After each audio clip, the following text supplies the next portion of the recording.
Giving Pittsburgh a better alternative. Giving Pittsburgh a better alternative. Yeah. Extra, reading the issue. Raw news, unapologetic, no tissue.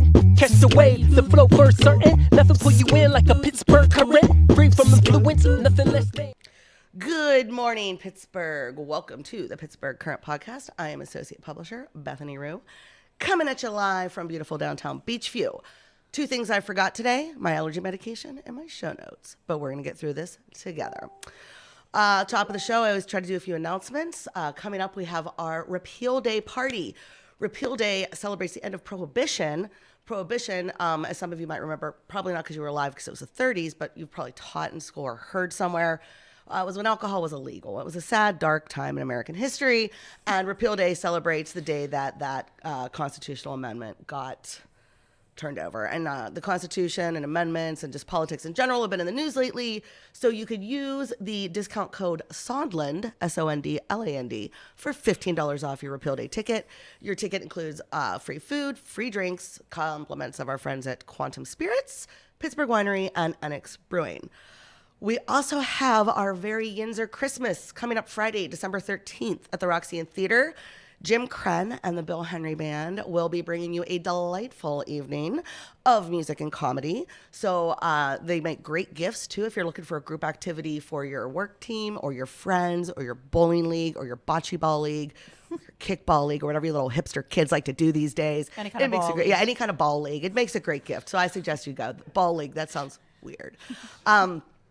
Also, Light Up Night is tomorrow. So if you are heading down to Light Up Night, first of all, Pittsburgh Downtown Partnership does a great job every year. This year is no different. Our friend Clara Kent, who we just had on the concert series, will be performing. And our own visuals editor, Jake Mislevchek. Did I say that right, Jake? He will be selling his wares. He takes amazing photography, and he's got all sorts of great stuff. They make great gifts, especially maybe if you have some loved ones that live out of town that miss the hell out of this beautiful city. Stop by Jake's booth. I believe he's in or around the Horns Tree.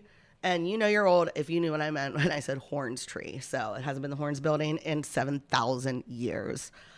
Our holiday guide comes out next week. You can pick it up anywhere you can pick up a Pittsburgh Current. It's going to be at all of our locations. So if you're looking for something to get that somebody, or you just like really awesome content and independent journalism, pick one up.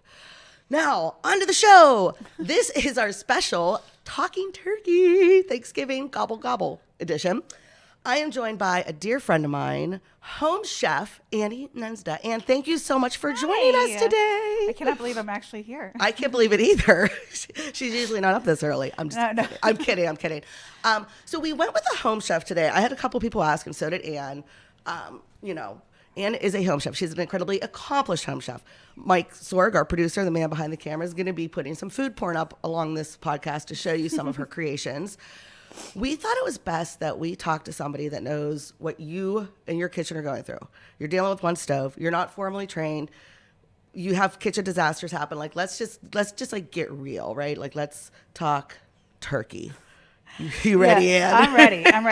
I think that, Thanksgiving has always been my favorite holiday throughout the year. And so over the years, my sister and I, Mary, have tried to perfect recipes, try to do things that were a little bit outside the box, but still at the same time, to what your point, there's only one stove in our oven.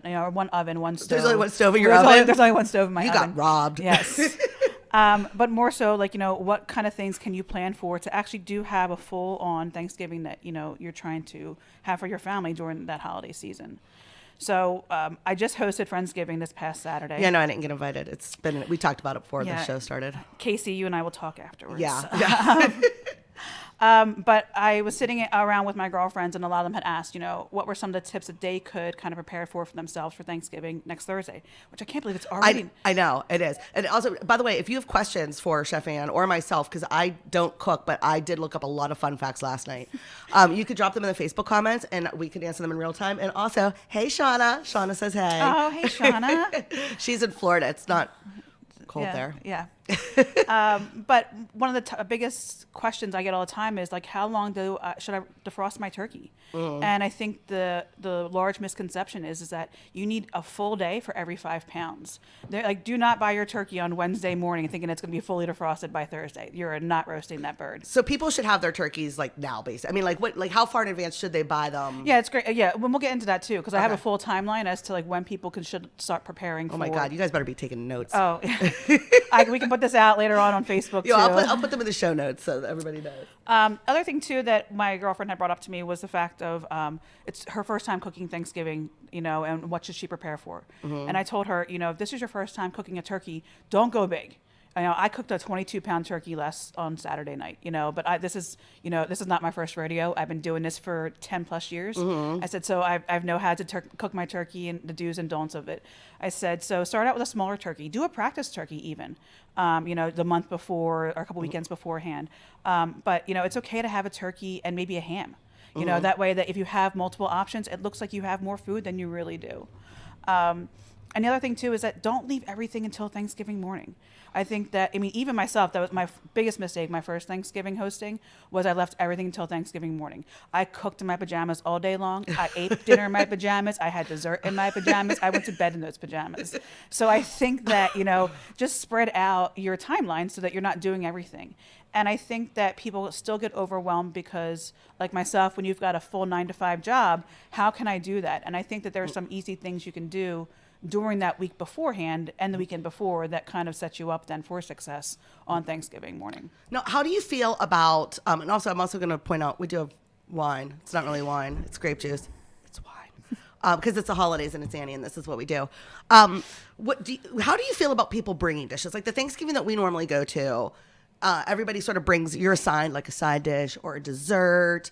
Are you kind of a fan of that? Everybody brings something. Or are you more like you're like the control freak? Like you want to have, you've got your plan and you don't want anybody messing up your stuff. I'm both. So this past Saturday, I was a complete control freak and I needed to have everything done by me on my own terms and with my recipe. At the end of the night, I turned to my friends as they were leaving and I said, next year it will be a potluck. I said, so I will do the turkey, I'll do desserts, I said, but everyone else will bring a side dish. And it's really great also to assign other people dishes because especially if they've got food allergies, you've got somebody who's a vegetarian, if they want to have their own food options, that they know that they're going to have something there that's for their dietary needs, it's easier for them to bring a dish. Yeah, and I'm a big fan of assigning dishes too, because otherwise you run the risk of having 27 desserts and like 0 sides. So, agreed. Yes. I mean, I would always default to I'm like the I just brought cookies that I bought at the store person. Yeah. So unless you assign me something, you're getting store-bought cookies. Here's your veggie tray and ranch dip. So that came in the canister in the middle of the veggie tray that I bought at Coons. So okay, let's talk turkey for a minute. There's several ways you could cook turkeys, right? There's like the traditional roasting of the turkey. Yep. There's the frying of the turkey. And there's also, I talked to my brother-in-law last night, Aaron O'Neill. He's a head chef at Warped Wing in Dayton, Ohio. Shout out. They're opening up a restaurant out there. He likes to smoke a turkey. So how do you sort of decide which preparation would be best for you? And then how would you go about executing on that? Well, I don't recommend frying a turkey if you've been drinking. So not, I'm not. Yep. Does that come from personal experience, Annie? It does not. Is there a hole in your yard? I personally have never deep fried a turkey before. I heard great things about it. It just was never really a thing that kind of appealed to me. There's nothing healthy about my Thanksgiving, so I don't need to go by adding even more saturated fats than into the menu for the day. That'd be like the artery clogger right there. Right, exactly. A smoker, I've heard great things about it. I don't have a smoking egg, so I've never done anything like that before. I'm going to pull up what Aaron said. So he was texting me last night. What he also said to you, no matter how you're preparing it, always brine your turkey. And I know you brine yours because I saw, Mike, if you have the picture of the turkey in the bucket, a lot of stuff around it. Mike texted me last night. He's like, why are you sending me Thanksgiving porn? I was sending him all these pictures. Brine the turkey, no matter what the preparation. He likes to smoke a whole turkey on applewood and inject Creole butter on the smoker. Doesn't that sound delicious? So yeah. Okay. So that's the broth. Yes. That's the day after. That's a pot, not a bucket, Mike. I hope Missy does the cooking in your home because that's. Yes. It's the one that looks like a cooler. and a raw turkey in it. So how do you prepare your brine? Yeah. So While he's looking for the bucket picture. So brine your turkey at least 18 to 24 hours the day before Thanksgiving. If you're doing a turkey breast, 6 to 12 hours is fine. Depending if you have a smaller party going on. So I always do 8 to 24 hours, and I do it the morning before Thanksgiving. And typically I do try to take off the day before Thanksgiving if I'm cooking. This year I'm not, which I'm very thankful for. But thank you to my brother and sister-in-law for hosting us. So I will try to, so what I put in mine is some apple cider, 2 gallons of water, a cup and a half of salt, which sounds like a lot, but you need a lot of salt to be able to brine the turkey out. And peppercorns, oranges, lemons, rosemary, bay leaves, garlic. It's a lot. I mean, and I can give that recipe out to you later on. Yeah, we can put all this in the show notes. Right. And so I'll let that sit. And a lot of people don't maybe have the room in their kitchen to do this in the refrigerator. So what I do for mine is that, and it was so cold here in Pittsburgh that I was lucky enough to keep it in the cooler overnight on my deck. Okay. So a lot of people don't have room in the refrigerator then to brine the turkey out that way. Can you see this? No, I have the picture pulled up. Sorry. Apparently, and all the pictures I sent to Mike last night. That was the one you did. I did not send the bucket picture. Here, I'll text it to him now. Wait, if I hold it up, zoom in. Do I have any personal embarrassing identifying information up? That's Annie's brine. And there's a lot going on in there. I see, what is that? Is that rosemary and a bay leaf in there? Yeah. What is that? Yeah, is it really? Yeah, it's I got that right? You did. Hot shit. I'm very proud of you. Nice. Go Bethany. Yeah. So you prepare this, you put it in a cooler. Put it in a cooler.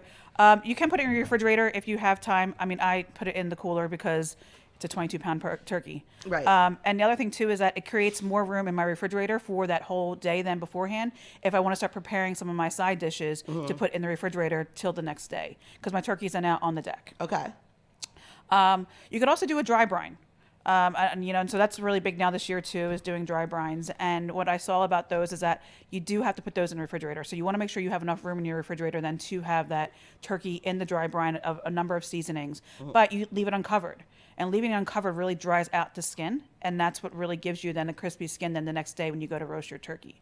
I mean, Thursday really is meant for just roasting the turkey and just, all your prep work is done on Wednesday. Now, do you have to brine? Do you have to do a dry brine as long as you have to do no. What would you call it? A wet brine? Yeah, it is a wet brine. Yep. So you do one or the other.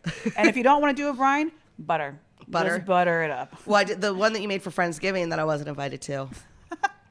I'll get over it eventually. Yeah, I saw you coated the hell out of that thing. I mean, it was completely covered in butter.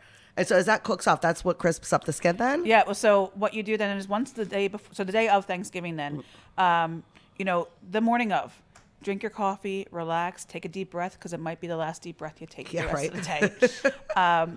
But then what I do then is as I'm sitting there having my morning coffee is I kind of lay out then the day, when are my guests arriving? What needs to cook for how long? When, because again, I only have one oven.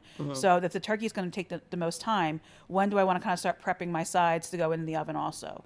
And the great thing too about a lot of sides that, again, I can give you later on for Facebook is that the turkey is going to come out of the oven an hour and a half before your friends and family show up.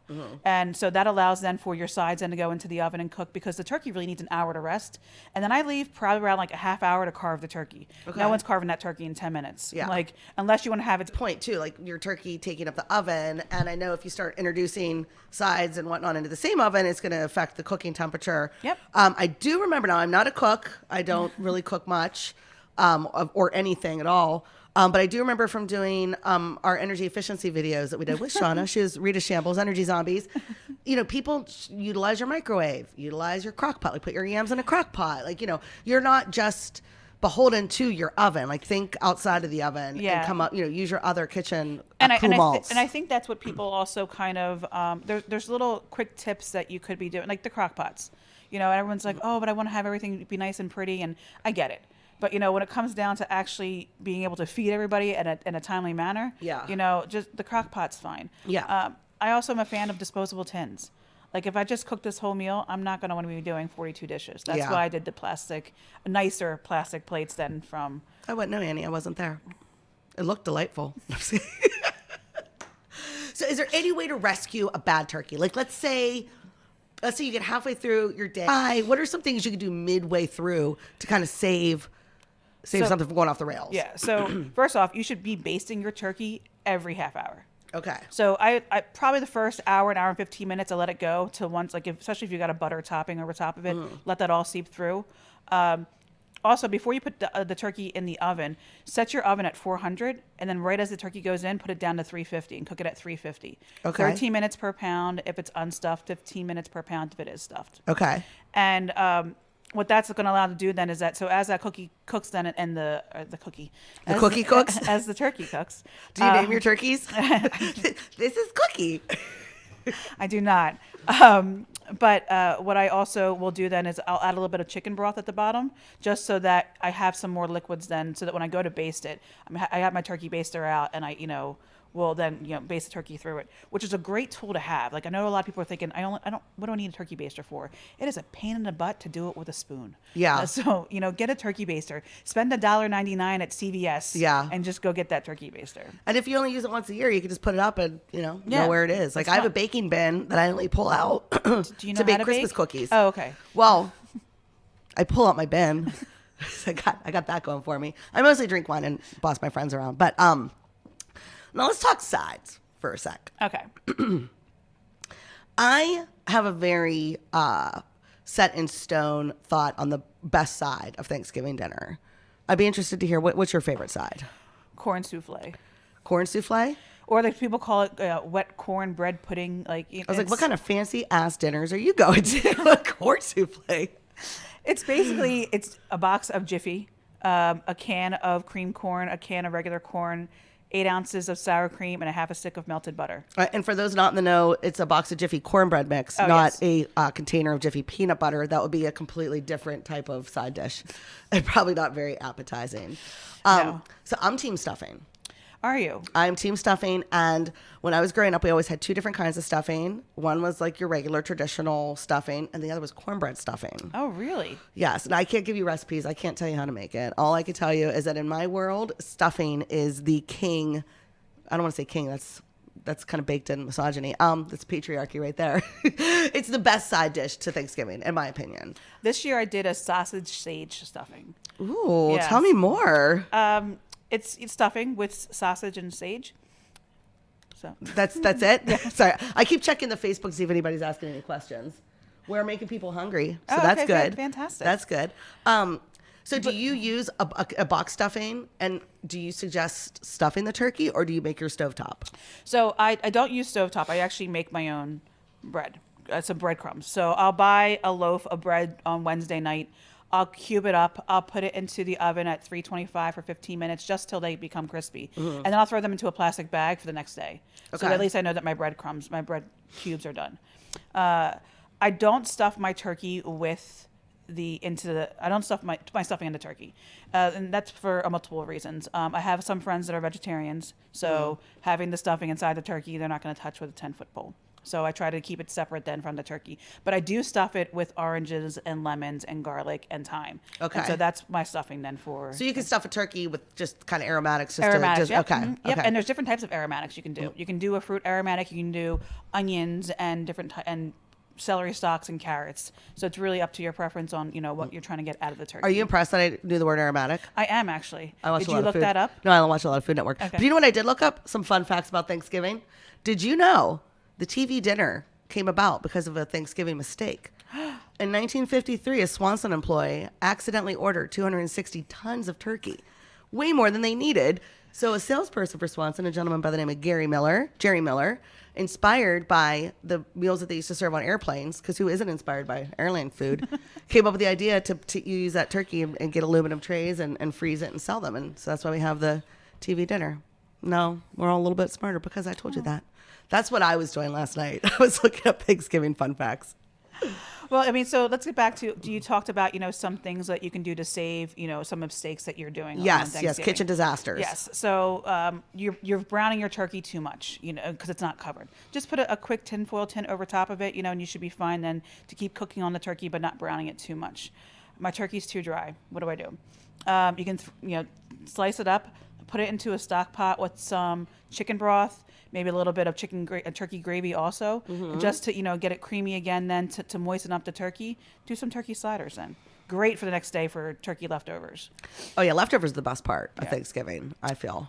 One of the questions I got too is, what happens if my mashed potatoes are too soupy? I've added too much milk. Yes, and I wanted to ask you about lumpy. So let's talk about both scenarios there. Okay. How do you perfect your mashed potatoes or fix them if they're going off the rails? All right, so my personal preference is Yukon Gold, because Yukon Gold potatoes, because they're creamier than Idaho potatoes. So those are always my go-to potato. For lumpy mashed potatoes, I actually use a potato ricer. So it really is just your preference on, if you're using a stand mixer, a hand mixer, or if you're using a potato masher, on what kitchen utensil you're using. Too soupy, put them in the oven at 325 or 15 minutes, because you really want then that extra liquid to absorb. You can put them in the microwave or into a stock pot, but just getting that heat back on them is going to absorb that extra moisture.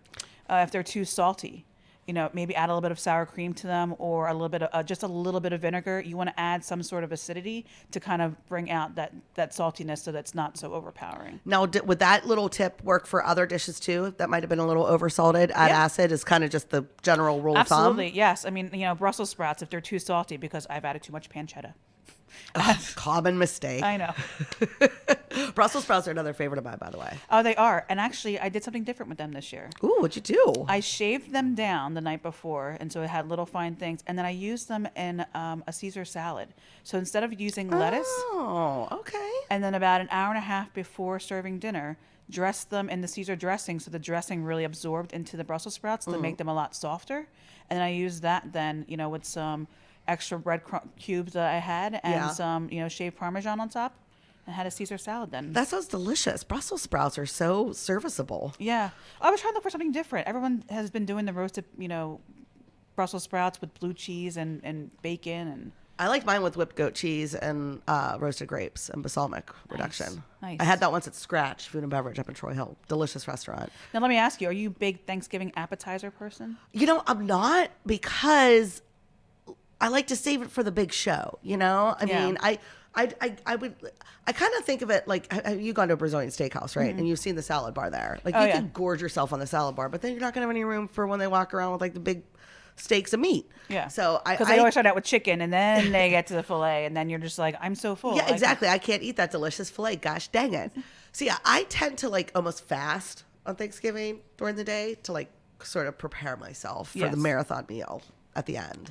Agreed. I mean, because dessert comes around then, and I just glaze over. Yeah. Oh yeah. Well, let's talk desserts for a sec. Okay. Also, fun fact: 46 million turkeys eaten every year on Thanksgiving.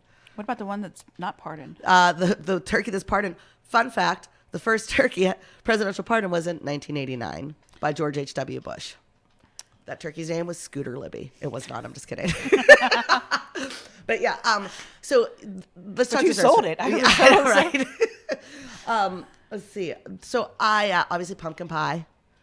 I will say, so I did bake a pecan pie once for Thanksgiving, back when I lived in Shadyside. This was so how many years ago? It was the first pecan pie I ever baked. I was so proud of it. We go to Dayton for Thanksgiving every year. I put it in the garage on the cooler, where all the other desserts were. Somebody had let a dog in the garage, and the dog ate my pie. I cried. I was so upset. There's no saving that disaster. No, there's no saving that dessert. There's no saving that dog's stomach. No, we call it pecan pie gate still to this day. What are some good desserts? What are some of your faves? What are some easy ones? I like no-bake cheesecakes. They're just really simple and easy to do. It's one less thing that I'm heating up the oven for. What I like to do also, I'm not going to lie, I love pumpkin rolls.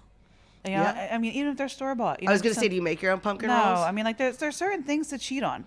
Don't go out baking your own rolls, for Thanksgiving. Go buy the store-bought dinner rolls. And, nobody's going to know. Yeah. Or care. Put them in a basket. Put a towel over top of it. Looks like you just baked them.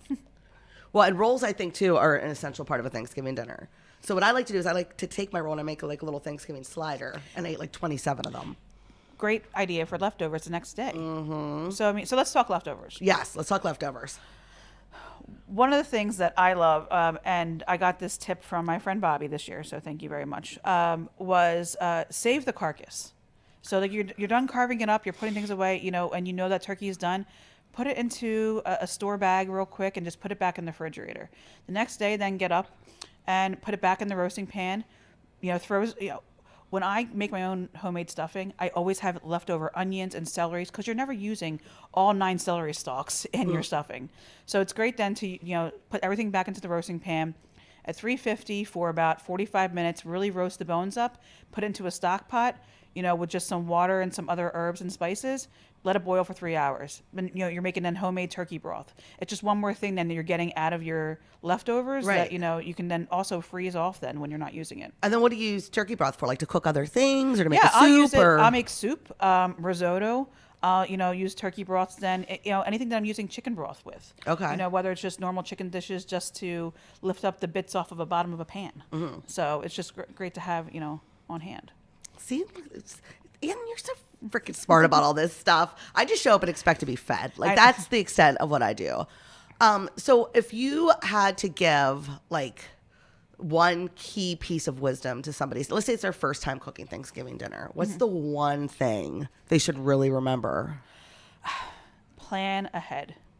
I think that, like me personally, I always start planning probably 2 weeks before Thanksgiving. I want to get together, what's my menu looking like? What's my invite looking like? Who's coming? And then probably around like 7 to 10 days, I kind of want to finalize, the head count and then add 2 people. Because you never know. Somebody always just shows up. Everyone always just shows up, and I always keep a box of macaroni and cheese on hand too, because there's someone bringing a child who doesn't like something. Well, and you mentioned like vegetarians earlier too. That's another reason why you really want to know who's coming over. Because if you have somebody that you need to make a special dish for, I actually tried to find. We have in our issue that's out now. I actually did an article on where to go out to eat on Thanksgiving because a lot of people I saw go out that. to eat. Yeah, a lot of people go out to eat. I was actually shocked by the number of restaurants downtown that I which was is fantastic. too. I was too. I mean, but like once I started talking to people and asking them why they went out to eat, like it made sense to me. A lot of them, like it was just like they didn't have any family nearby, and it was just the 2 of them, and they didn't want to, cook a big meal.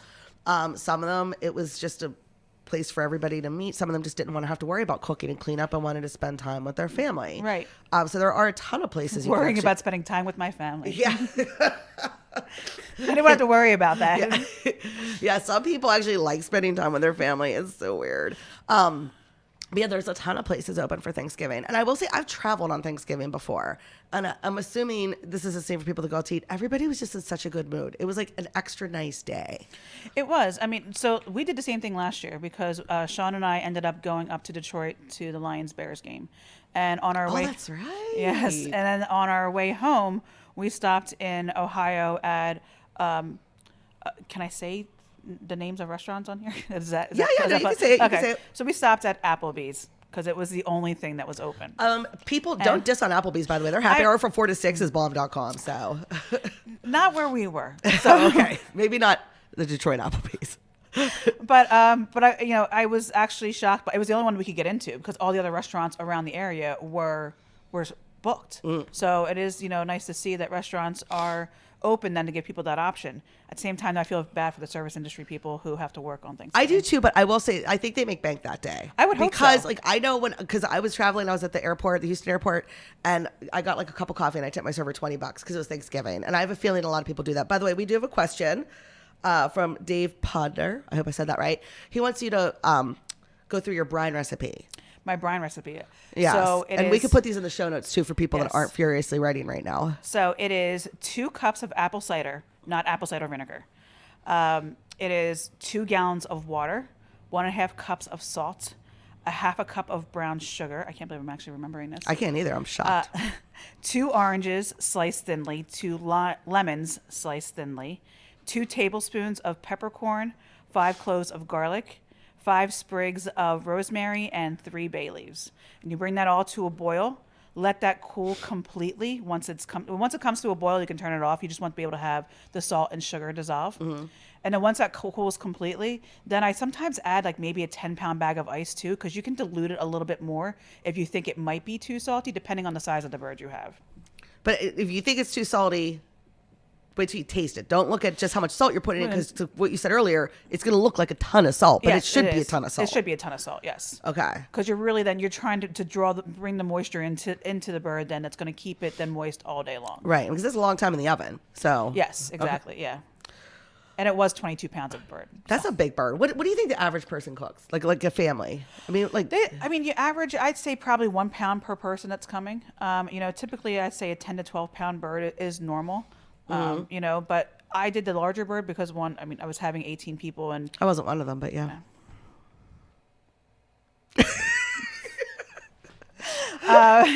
It's nice to have though that larger side dish because I always look forward to turkey leftovers. Yeah. So the next day, especially on Black Friday when you're kind of just still in the food coma and you're just like just bring on the next dish. Fun fact: Black Friday, busiest day of the year for plumbers. We know why. Yeah. That tracks. That makes sense to me. I intuitively understand why. No, I agree. Are you a white meat or a dark meat person? I'm a dark meat person. Really? Love it. Yeah. I like a little bit of both. See, I get so excited because I always have, when I do Friendsgiving, my friend Brandon does carves the turkey for me. And when he gets done, the best is if you flip the turkey over, there's still a lot of dark meat that a lot of people kind of just toss away that is really still, that's where all the moisture And it's is. had all the good stuff dripping down onto it, that whole bait, the whole Yes. roasting process. It is not the healthy part of the turkey. No, it's not, but it's the most delicious. You know what also too that one of my friends had asked me to make this year, which I did not do, was he wanted me to cook the gizzards. And I've never cooked the gizzards before. Yeah. And that is one of the things that scares me the most. Is Yeah, I'm like that's the worst part about Thanksgiving. Having to stick your hand in the turkey's ass and like pull out all of its organs. Yeah, I'd like, hope I feel like it's- they should do that for you before you purchase it. Yeah, but some people want to cook it. So, Those people are wrong. yeah. Can't do it. What do they make gravy with it? I guess. Yeah, there's probably things you could look up to do with it. I've never had any desire to I look feel like Aaron said something. He does something with a neck too. Like something you can chefy. you can make broths with that too. Add that into Oh, your he smokes stuff. the neck. Oh, okay. This actually sounds delicious. I knew that he said something about this. He smokes the neck. Again, Warped Wing, Dayton, Ohio. Check it out. He's a chef there. They opened up a brand new restaurant. Great craft beer. Dayton's not that far away. It's a great weekend trip. He smokes the neck and then makes collard greens with it. Oh, That sounds delicious.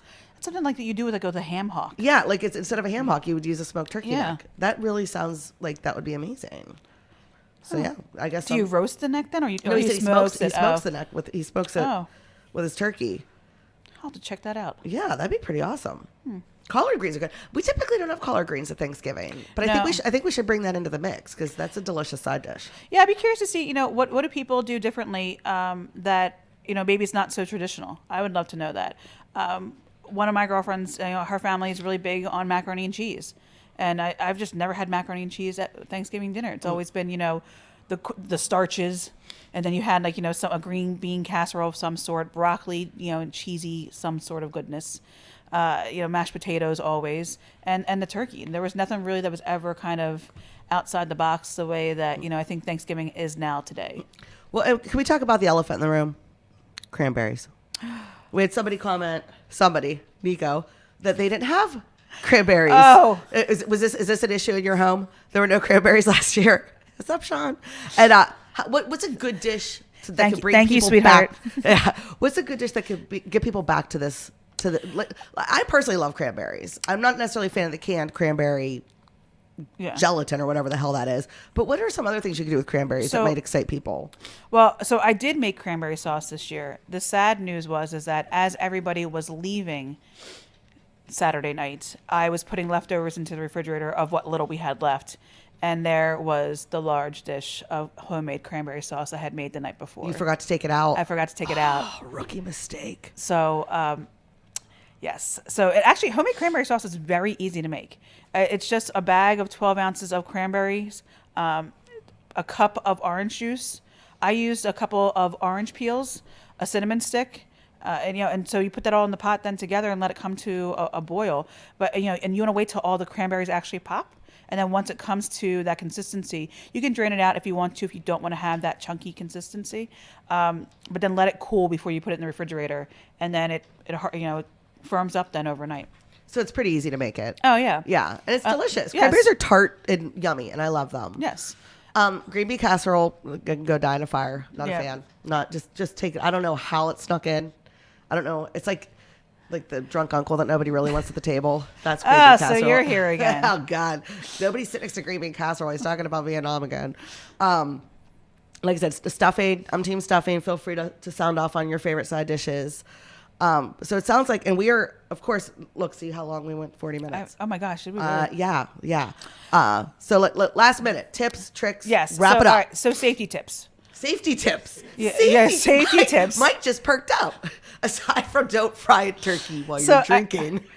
So safety tips. I think that some of the things that, growing up, I've always lost a knuckle on grandma's vegetable peeler. Sharpen your knives, sharpen your peelers, because that's really going to be what's going to save you. Having these uncut, unsharpened knives or peelers are really where the injuries are going to come from. Don't hang your towel on the oven door. Everyone puts it there because I think it's going to help them to actually pull out whatever they have into the stove. Use real mitts. I know that you think it's going to be, this is going to be quick or whatever, but I think that that's also where a lot of injuries come from burn. And there are probably a lot of dropped turkeys. A lot of dropped turkeys, a lot of dropped sides, but and it doesn't help. It doesn't hurt to have burn cream on hand. There you go, yes, burn cream. Yes, and another fun tip too: if you're not cooking, get the hell out of the kitchen because we don't need more people in the kitchen that are not cooking. And I think so. You're saying when I'm standing there drinking wine and talking to you, I'm not being helpful. As long as you're like in a 5-foot distance from me, great. You don't need to be up my ass though. Okay. And so that's the gizzard's job. Yeah. Yes. Exactly. So as much as your friends and family want to help you in the kitchen, and it's very much appreciative, if you're not doing anything in the kitchen, just get out of the way a little bit. We can all talk when we all sit down at the table together. Now, my tip is disappear after dinner so you don't have to help with the dishes. Good one. Yeah. Just pretend like you're a smoker and step this outside. is why Bethany wasn't invited to Thanksgiving. You had plastic dishes, Anne. I don't want to hear it. Well, Anne, thank you so much for coming on. Thank you guys for having me. I've had Anne's cooking on multiple occasions. Oh, did I send you the picture of her teaching Jones how to make fresh pasta? Do you have that? So, Anne, this is Anne does it all. She babysits. And so when Anne babysits, she decides to pull out her pasta maker and teach an 8-year-old how to make fresh pasta. There you go. He came home with a bag of fresh seafood ravioli. So this is Jones playing sous chef for me. We made fresh pasta and we made shrimp raviolis for Mom and Dad. And they were delicious. They were so good. He was so proud of himself. He still talks about it. Yeah. So basically, find you a friend like Chef Annie that could cook the way she does. We've also traded Casey, my boyfriend's contracting work, for food. She made us dinner, so he installed a new sink for her. And she's an amazing cook. And thank you so much for your tips today. Thank you. I really appreciate it. I'd like to say hi to half of the Pittsburgh Direct Energy office. I'm sure you're watching, or you should be. And yeah, we'll have to have you back on again. Absolutely, I would love to. Maybe we'll do like some cooking demos. I'll play with knives. I'm just kidding. So from the Pittsburgh Current Podcast, thank you guys for watching. We're not going to be on next week because of the holiday. Have a safe, happy, healthy Thanksgiving wherever you are, whatever you're doing. Remember to give thanks and to continue to support independent media. Thanks, guys. Happy Thanksgiving. And entertainment that comes in all sources. A better alternative. Giving Pittsburgh a better alternative. Giving Pittsburgh a better alternative. Giving Pittsburgh a better alternative.